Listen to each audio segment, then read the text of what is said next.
When you get a prescription filled, there is often an unseen middleman increasing cost for both you and your pharmacist. This is a situation that's directly affecting consumers. They can come in and take up to $15 to $18 back from me.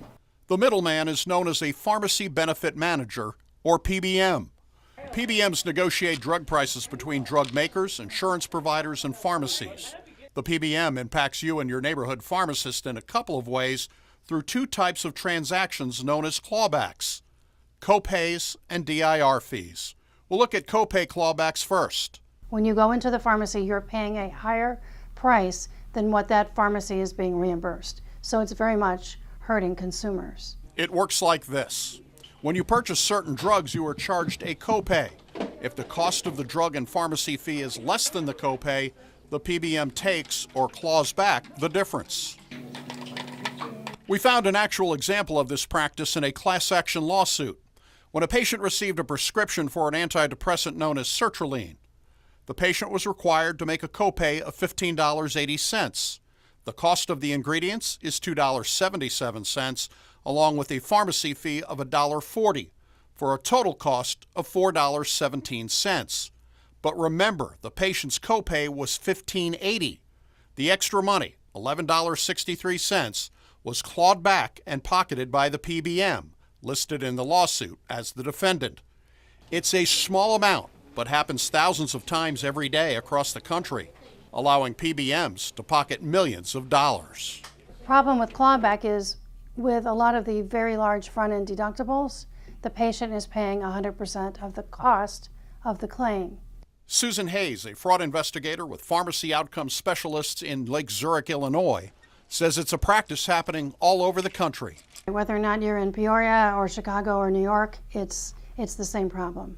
One of the nation's largest PBMs, Express Scripts, posted on its website in January, it does not engage in copay clawbacks, calling the clawbacks an anti-patient practice.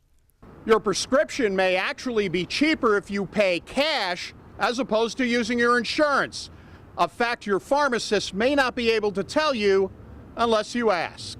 It's because some PBMs have gag rules prohibiting pharmacists from telling you there is a cheaper alternative. If a pharmacist says, hey, if I adjudicate this claim, it's $50. If you pay me cash, it's $15. That pharmacist could potentially lose its contract with a pharmacy benefit manager. We have several patients that have opted out of different Medicare Part D plans because it's cheaper for them to do just a cash basis. The second type of clawback is called DIR fees and are charged to pharmacists. But it truly is just a way that they can lower the amount that they're paying to the individual pharmacies. PBMs say they charge DIR fees to guarantee pharmacies meet certain standards, like making sure pharmacies sell a certain amount of generic drugs. Dale Coley operates pharmacies in Decatur and Forsyth and tells me those fees can be clawed back from his businesses months after filling a prescription. 90 days after the transaction's complete, they can come in and take up to $15 to $18 back from me. The fees to a pharmacist can be substantial. In this actual example, a pharmacy can be charged by the BPM anywhere from $552 to more than $1,000 a week. A lot of times you lose money, is that correct? Correct. You think on the initial transaction, you maybe have made $5 or $10 or $12 on this thing here, and then 90 days later they'll come in and claw back or take back $15. Susan Hayes is not an expert in ethics, but she has a personal opinion on the practice of clawbacks. In today's environment where drug costs are going up astronomically, asking an individual patient to pay 15 to 20% more is just not very ethical in my book. Added cost for the consumer and local pharmacist. For the I-Team, Doug Wolfe, WAND News. At 24, Chris Sharkey has been taking insulin for his diabetes since right before my 5th birthday. Chris uses an inhalable insulin called Afrezza. It's simple to use. Load a cartridge and literally take it.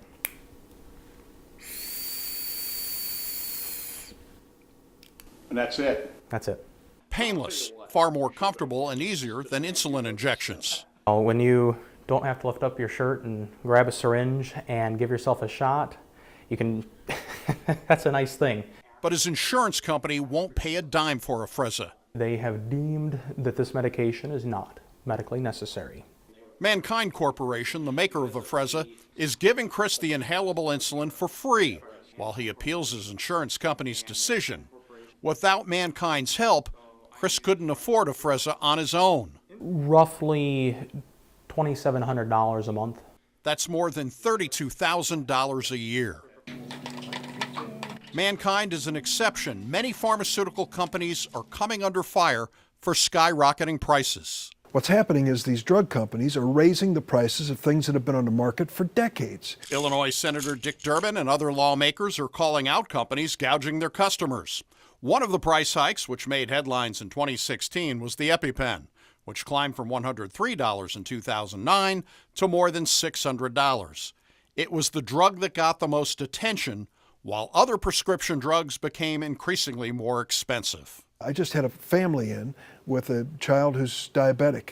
They're talking to me about the dramatic increase in the cost of insulin, which is necessary for this child to live. As drug prices increase, government is taking more interest in the form of congressional action and lawsuits. The city of Rockford, Illinois, going to federal court to sue Mallinckrodt, the maker of a drug used to treat infant spasms. The drug, called Acthar, cost $40 a vial in 2001.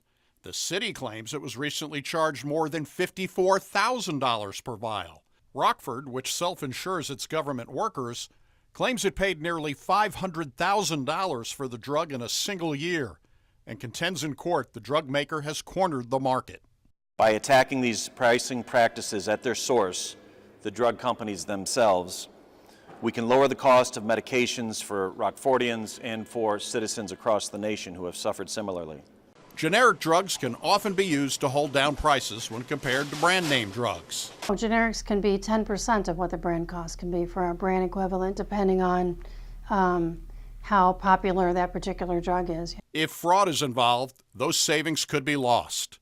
Illinois Attorney General Lisa Madigan joined a federal antitrust lawsuit in March, claiming 6 generic drug makers entered into illegal agreements to artificially inflate and manipulate drug prices for 2 generic drugs.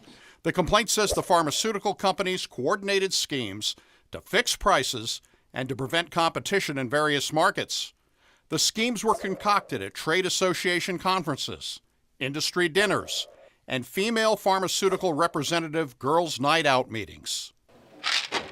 A 2014 survey by the National Community Pharmacists Association found more than 750 of the 1,000 pharmacists surveyed reported higher prices on more than 25 generic drugs, with costs sometimes spiking 600 to 2,000%. But in some cases, a generic version of a drug is not even available. There are no generic insulins at all. Not a single one, as far as I know. We need to make sure that companies aren't out there continuing to jack up the price for very crucial drugs. I've heard from the president personally, when I've met with him, that he wants to address prescription drug coverage and different prices and skyrocketing prices. So there's a willingness at the White House too. We need some help from the doctors when it comes to prescribing, not just to take the drug that's on the commercial you see on television, but to do what's best for the patient. And that includes finding something affordable. For Chris, a fight with his insurance company and meeting a doctor who has been successful in writing prescriptions his insurance company will accept, a doctor not based in Illinois. 351 miles away. Michigan? Yeah. Drug prices, often out of the reach for sick Americans. For the I-Team, Doug Wolfe, WAND News. Donuts are delicious, but a donut hole in your drug coverage can be bitter. They buy food or they buy drugs. Donuts are less than $1. Prescription drugs can cost thousands of dollars. $7,000 a month. Donuts, they're a tasty treat until you get to the donut hole, which leaves you kind of empty. That's sort of the way Medicare is. It takes care of you in old age until you get to the donut hole. And technically, when you're in the donut hole, you don't have insurance because you're paying for the full cost of the drug. Medicare Part D has 4 stages. First, the patient pays an annual $400 deductible out of pocket.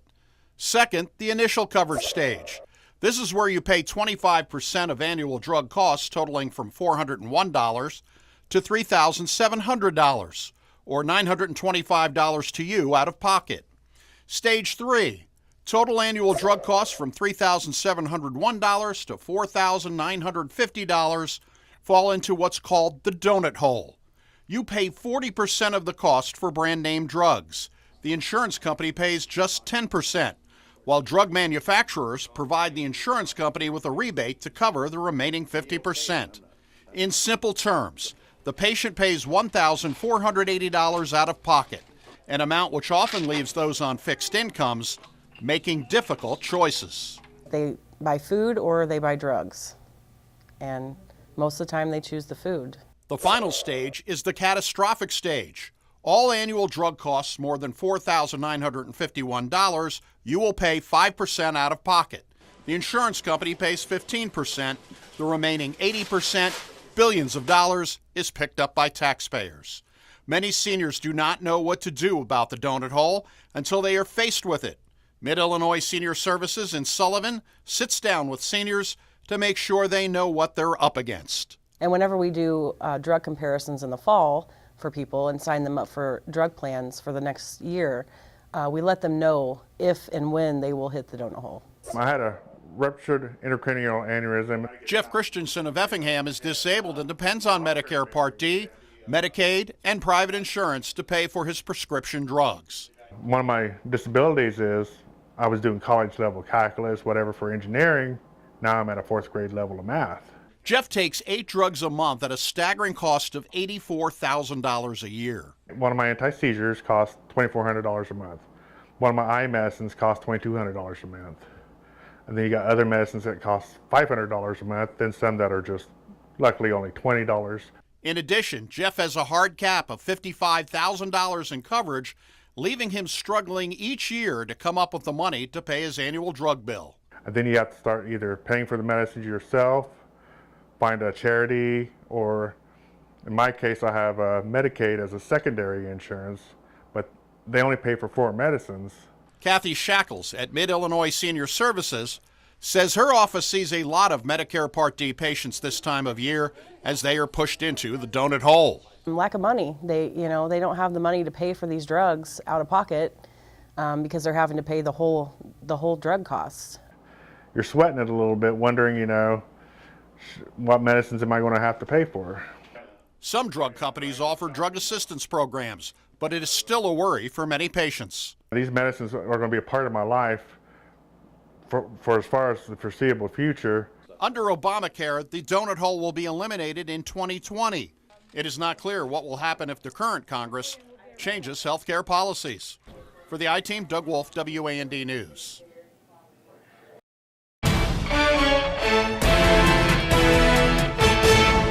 45-year-old Vanessa Tungate has been taking insulin for a decade. I have an insulin pump, so I take it all day long. Vanessa takes Humalog, and like many prescription drugs, its cost has skyrocketed. So Vanessa turned north to Canada. Insulin in Illinois may be more than she can afford, but in Canada it goes for $500. Here, 6 months is $2,000.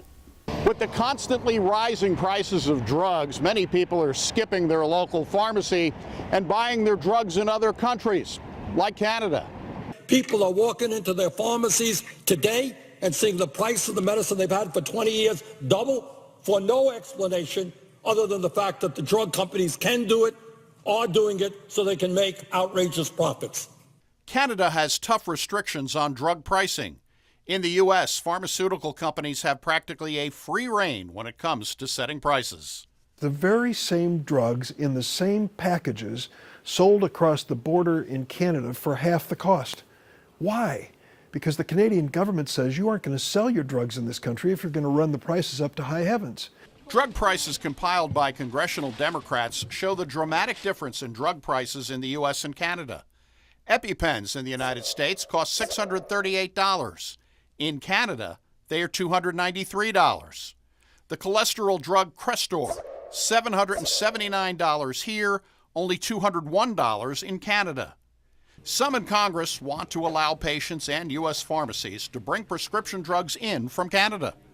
So the thought of bringing these same drugs made by the same American companies back into the United States so that Americans can take advantage of this Canadian initiative seems reasonable to me.